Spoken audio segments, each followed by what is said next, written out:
осінні пси Карпат.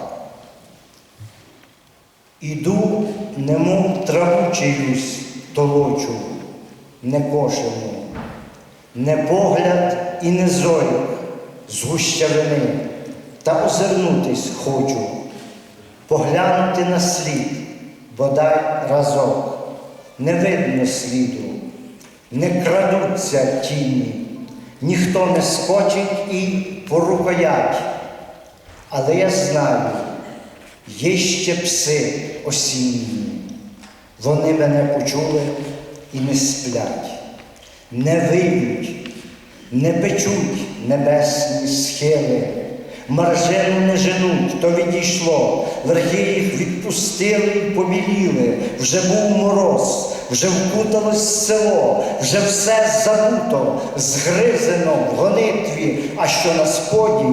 чорне і круте, аж крутить листям буковим на вітрі, аж менша псота кумельгом іде, їх спини жовті, їх зіниці білі, їх лапи відігріті у зорі, їх газди мокрі в тихому похміллі, їх зорі вічні, їх газдині злі, а ти йдеш, печаль чиюсь толочиш,